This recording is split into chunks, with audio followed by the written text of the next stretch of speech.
Good morning student, निर्मल TT की online classes में मैं अंजू भारद्वाज आपका हार्दिक अभिनंदन करती हूँ।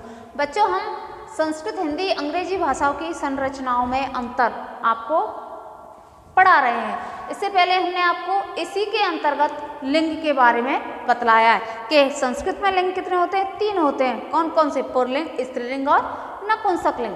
हिंदी में 2, कौन से? पुल्लिंग और स्त्रीलिंग। और अंग्रेजी में पुल्लिंग, स्त्रीलिंग, कॉमन लिंग और नपुंसक लिंग। ये लिंगों के बारे में हमने आपको बतला चुके हैं। अब कुछ जैसे कहते हैं कि लिंग का जो संस्कृत की व्याकरण है वो इसी प्रकार से हम अंग्रेजी की पढ़ सकते हैं, हिंदी पढ़ सकते हैं, उसका हमने पर्याप्त रूप से आपको अंतर बतलाया है, गैप बतलाया है कि हिंदी में कितने लिंग होते हैं, संस्कृत में कितने होते हैं और अंग्रेजी में किस प्रकार से होते हैं। तो इसका कोई छोटा मोटा अंतर नहीं है, इसमें पर्याप्त अंतर है। जैसे कहाँ 4 है, कहाँ 3 है और कहाँ 2 है, कहाँ पर कौन सा शब्द आएगा।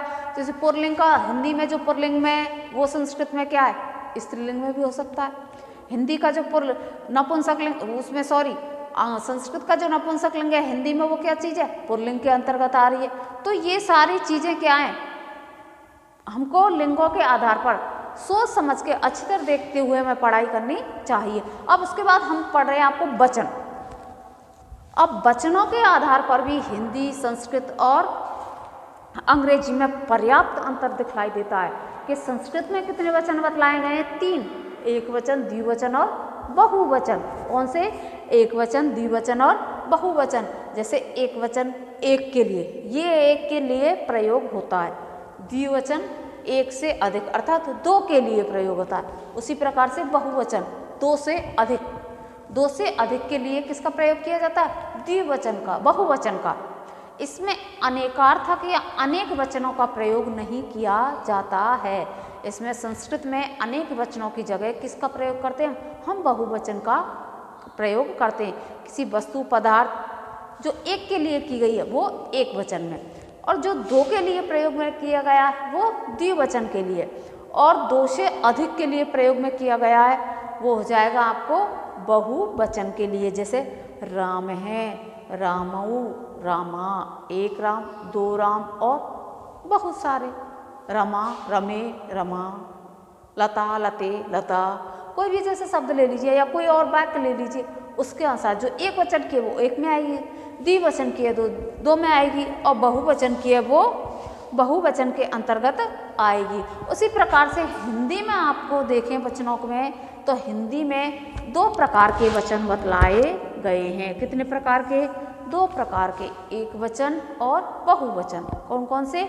एक वचन और बहुवचन।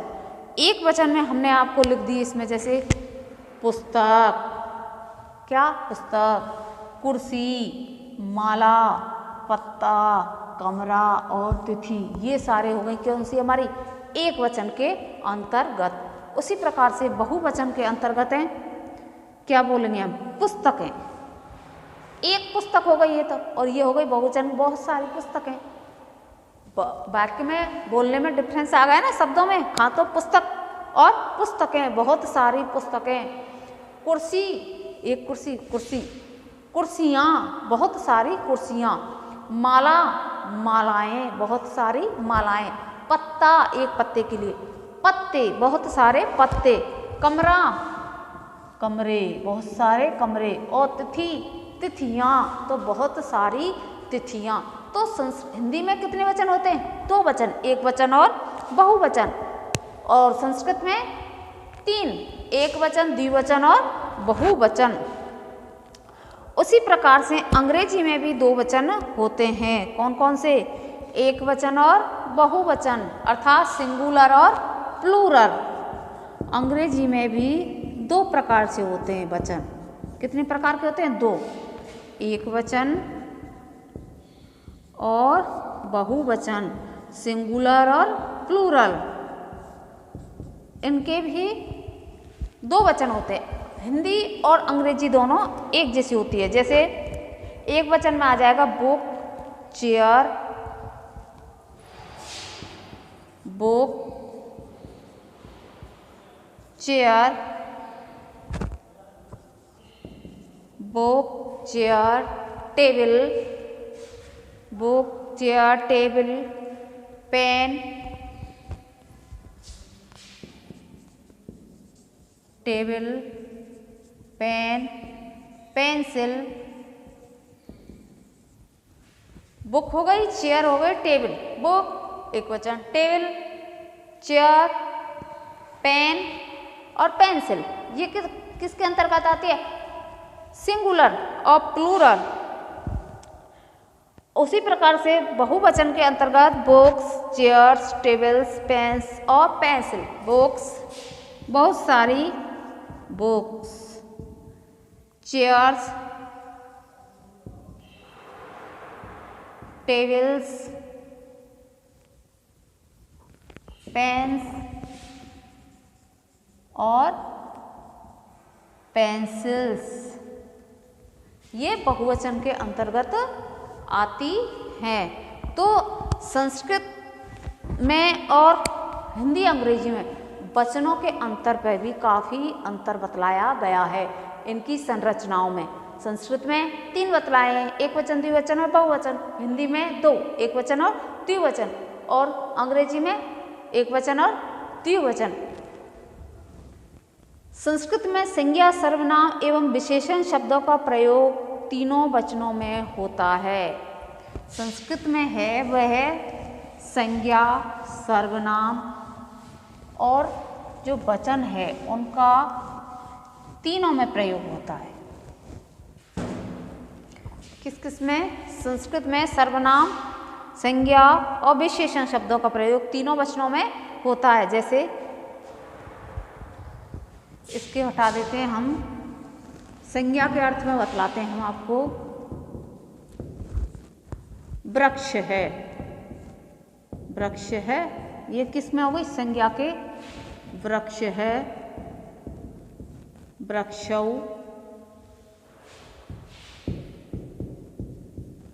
वृक्षः, ठीक है, ये किस में हो गई? ये संज्ञा के अंतर्गत आती है। अब किम पुल्लिंग के अर्थ, वृक्षः, अब आ जाएगी किम। किम किस में आ जाएगी? सर्वनाम। सर्वनाम पुल्लिंग शब्द, इसमें तीनों लिंगों में चलते हैं, पुल्लिंग, स्त्रीलिंग और नपुंसक लिंग। किसके? किम के रूप, कह, कौ, के कौ के, ये पुल्लिंग के शब्द आ जाएंगे वचनों के अंतर्गत। उसी प्रकार से विशेषण, संज्ञा, सर्वनाम और विशेषण, विशेषण में उसी प्रकार से विशेषण, संज्ञा, सर्वनाम और विशेषण में इसका देख लीजिए। शीतल, शीतल में शीतल है, ठंडा, शीतलौ और शीतलः, किस में आ गया? विशेषण हो गया क्या? ठंडा। संज्ञा, वृक्ष, वृक्षौ, वृक्षः, उसी प्रकार से सर्वनाम में के, कौ, के, और विशेषण में शीतल है, शीतलौ, शीतला, ये विशेषण के अंतर्गत आता है। अब आपको संस्कृत में जो तीनों वचन है इसका जो विशिष्ट प्रयोग, ये जो एक वचन, द्विवचन, इनका उपयुक्त रूप से क्या प्रयोग किया जाता है उसके बारे में बतलाएंगे। जैसे एक वचन,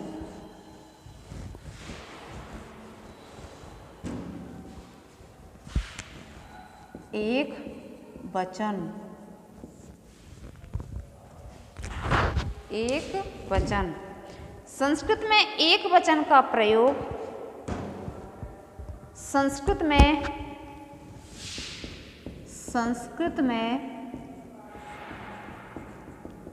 एक वचन का प्रयोग,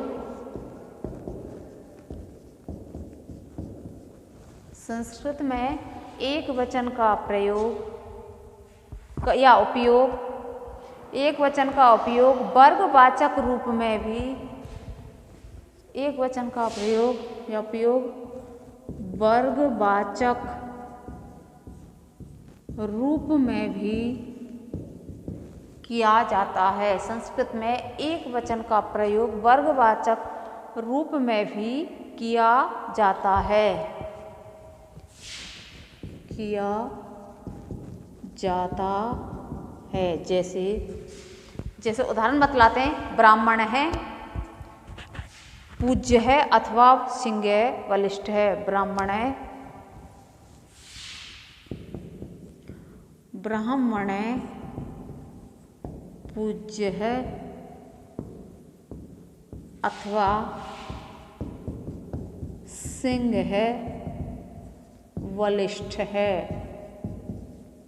बलिष्ठ है, ब्राह्मण है, पूज्य अथवा सिंह है, बलिष्ठ है। इसका अर्थ एक ब्राह्मण पूज्य अथवा एक सिंह बलिष्ठ इतना ही नहीं है, परंतु सर्व ब्राह्मण वर्ग पूज्य है अथवा सर्व सिंह वर्ग बलिष्ठ होता है। कहने का तात्पर्य है कि इसका अर्थ ये नहीं है कि एक ब्राह्मण पूज्य है, ये नहीं होता है, या एक सिंह बलिष्ठ है। मतलब सभी को लेकर के सभी जो ब्राह्मण वर्ग है वर्गवाचक के रूप में क्या कहलाए, एक वचन का जो रूप उपयोग किया जाता है या प्रयोग किया जाता है वो वर्गवाचक के रूप में किया जाता है। तो सभी ब्राह्मण क्या होते हैं, पूज्य होते हैं, सर्वों के लिए नित्य किया गया है। और सभी जो सिंह होते हैं वो क्या होते हैं, बलिष्ठ होते हैं। इसका अर्थ केवल ये नहीं है कि एक ब्राह्मण पूज्य अथवा एक सिंह बलिष्ठ ही बलिष्ठ इतना ही नहीं, परंतु सर्व ब्राह्मण वर्ग पूज्य अथवा सर्व सिंह वर्ग बलिष्ठ होता है। ये किसके बारे में बतलाया है, एक वचन के बारे में बतलाया गया है। अर्थात ब्राह्मण वर्ग का जो समूहवाचक है या ब्राह्मण का जो वर्गवाचक रूप में प्रयोग किया जाता है वो सभी ब्राह्मणों के लिए किया जाना, वर्गवाचक के रूप में इसका प्रयोग किया जाता है। किसका, एक वचन का। अब द्विवचन का प्रयोग देख लीजिए। किसका, द्विवचन का।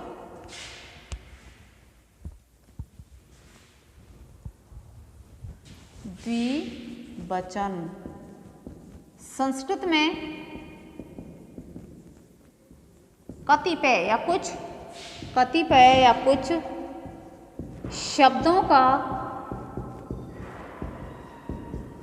संस्कृत में कतिपय या कुछ शब्दों का या शब्द सदैव दो वस्तुओं अथवा प्राणियों का शब्दों का प्रयोग सदैव दो वस्तुओं या प्राणियों,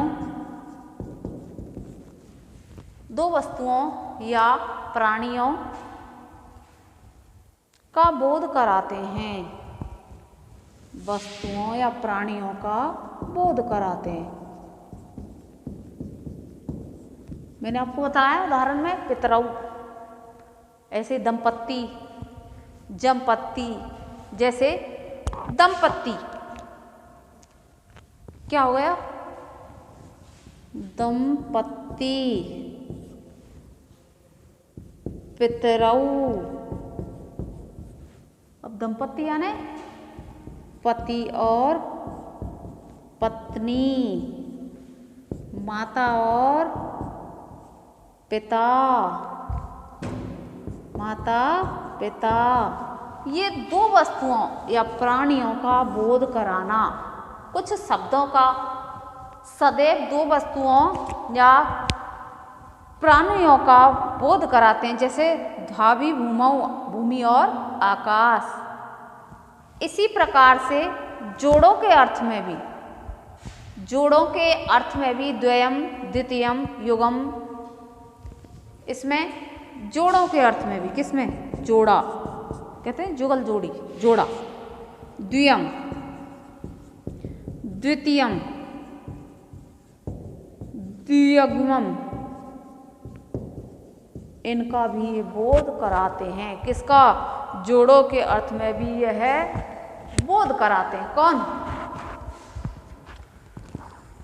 द्विवचन का प्रयोग दो वस्तुओं और प्राणियों का तो हमेशा ये बोध ही कराते हैं। उसी प्रकार जोड़ी के अर्थ में भी ये द्वियम, द्वितीयम, युग्मम, युगसाम, द्वंद्वम आदि शब्दों का भी प्रयोग होता है। जोड़ी द्वंद्व समासित है, द्वंद्वम युग्मम, ये सारे जोड़ी के अर्थ में प्रयोग में लिए जाते हैं,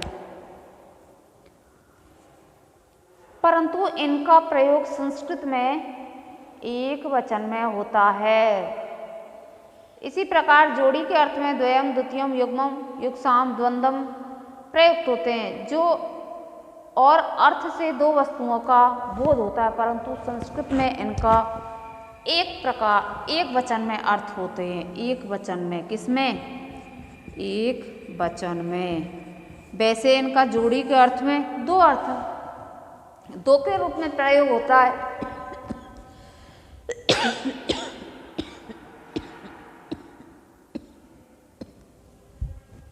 परंतु दो रूपों में इसका प्रयोग किया जाता है।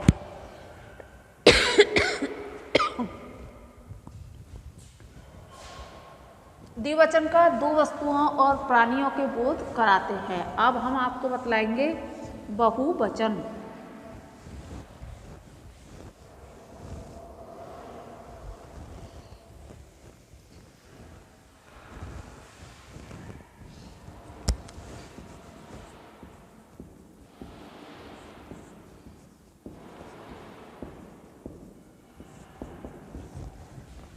किसका प्रयोग?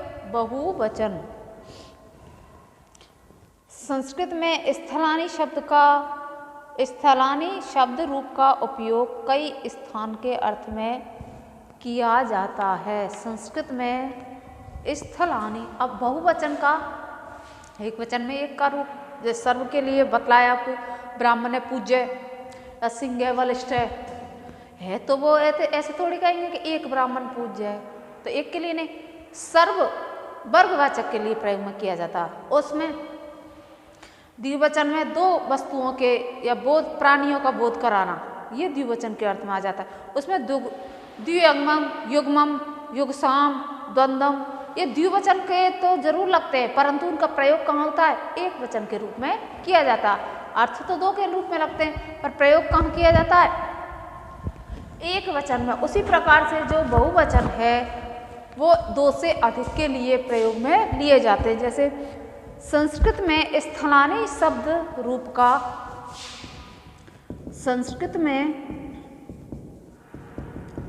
स्थलानी शब्द रूप का, संस्कृत में स्थलानी शब्द रूप का उपयोग कई स्थान के अर्थ में किया जाता है। शब्द रूप का उपयोग कई स्थान के रूप में किया जाता है। किसमें? संस्कृत में जो स्थलानी शब्द है उसका उपयोग किसके अर्थ में किया जाता? कई स्थान, स्थल का जो अर्थ है उसका प्रयोग कहाँ किया जाता है? कई स्थान के रूप में किया जाता है। भारतवर्षे बहूनि पवित्राणि स्थलानि सन्ति। भारतवर्षे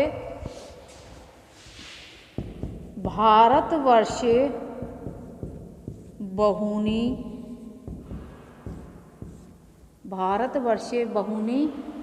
पवित्राणि स्थलानि, पवित्राणि स्थलानि संति। भारतवर्ष में बहुत सारे स्थल हैं, वो पवित्र स्थल हैं। कौन से, कहाँ पर? भारतवर्ष में जो बहुत सारे स्थल हैं वो कैसे हैं? पवित्र है। तो भारतवर्षे बहूनानि पवित्राणि स्थलानि। उसी प्रकार से इसमें दूसरा जो पॉइंट है वह है संस्कृत में, ये तो हो गया आपका पहला पॉइंट, जिसमें स्थल जो शब्द है, स्थलानी बहुवचन प्रयोग में कई स्थान के रूप में किया जाता है। उसी प्रकार से दूसरा पॉइंट है वह है संस्कृत में आचार गुरु, संस्कृत में आचार्य गुरु पितृ क्या है? संस्कृत में आचार्य गुरु पितृ मातृ आदि व्यक्तिवाचक शब्दों के साथ मातृ आदि व्यक्तिवाचक शब्दों के साथ आदि व्यक्तिवाचक शब्दों के साथ चरण अथवा पाद शब्द जोड़कर चरण अथवा पाद शब्द जोड़कर चरण अथवा पाद शब्द जोड़कर आदर दर्शाने के लिए आदर दर्शाने के लिए आदर दर्शाने के लिए बहुवचन में उपयोग करने पर बहुवचन में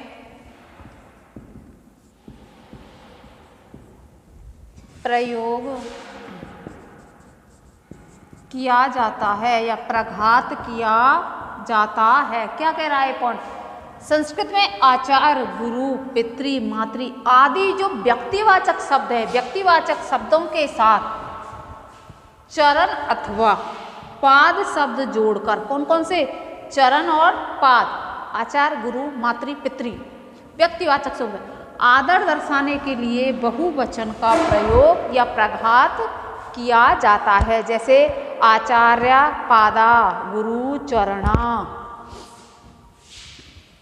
आचार्य पादा, ठीक है, आचार्य के चरणों में गुरु चरणा,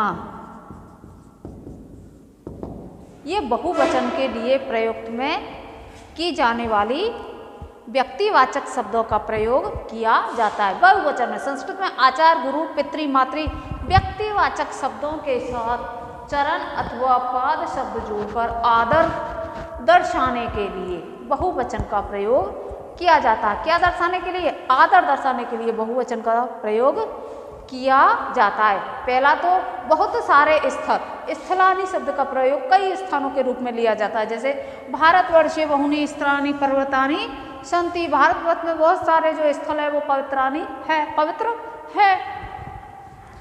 तीसरा जो इसका पॉइंट है वह है संस्कृत में आदर का हो गया, स्थल का हो गया। नंबर 3 है वह है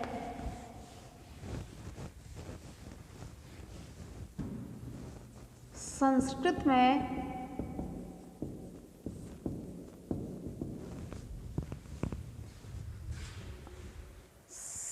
में देशवाचक शब्द व्यक्तियों के नाम पर, देशवाचक शब्द वाचक शब्द व्यक्तियों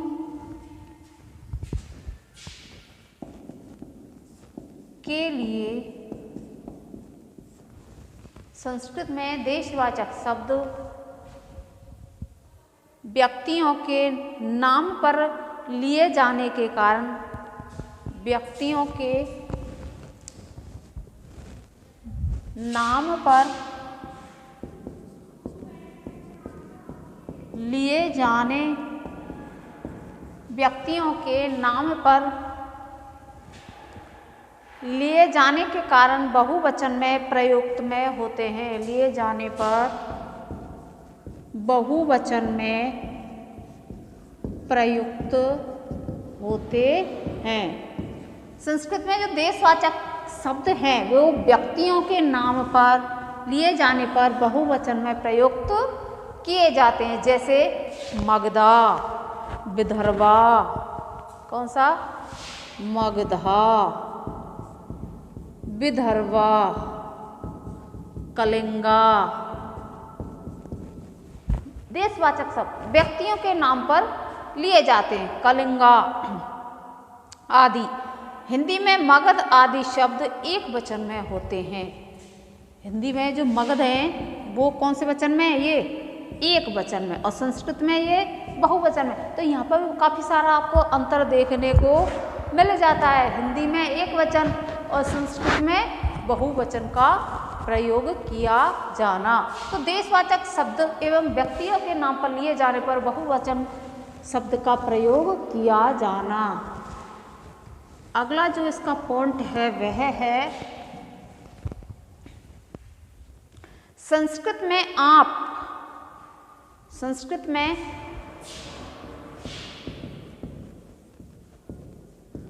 आप है यानी पानी। क्या है? आप है यानी पानी। वर्षा, बारिश, सिक्ता, रेत। वर्षा, बारिश, सिक्ता, रेत।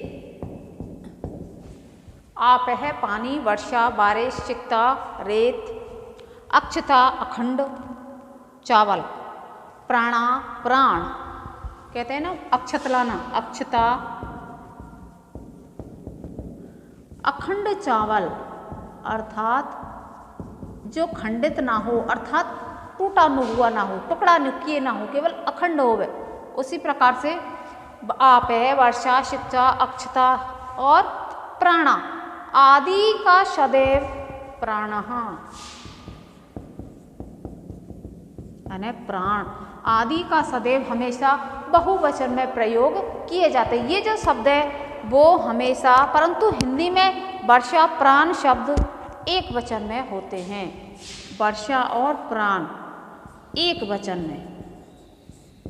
कौन सी में? हिंदी में। परंतु संस्कृत में ये सारे जो शब्द है वो किसमें? बहुवचन में प्रयोग में लिए जाते हैं। आप है पानी, वर्षा, बारिश, सिक्ता, रेत, अक्षता, खंड, अखंड, चावल और प्राणा प्राण है। ये हमेशा बहुवचन में प्रयोग में लिए जाते हैं। उसी प्रकार से जो वर्षा है और प्राण है वो हिंदी में एक वचन में प्रयोग किए जाते हैं। तो आपने वचन के आधार पर जो संस्कृत, अंग्रेजी और हिंदी का क्या किया, बहुत बड़ा अंतर देखने को मिला है कि संस्कृत में जो एक वचन में, हिंदी में वो बहुवचन में, और हिंदी संस्कृत का जो बहुवचन में, हिंदी का वो एक वचन में प्रयुक्त हुआ है। अभी संस्कृत, हिंदी और अंग्रेजी भाषाओं की संरचनाओं में काफ़ी पॉइंट और भी हैं, उसको हम नेक्स्ट वीडियो में आपको अध्ययन करवाएंगे। आशा करती हूँ आज का जो ये टॉपिक है, दोनों टॉपिक है, आपको समझ में आसानी से आ गए होंगे। धन्यवाद।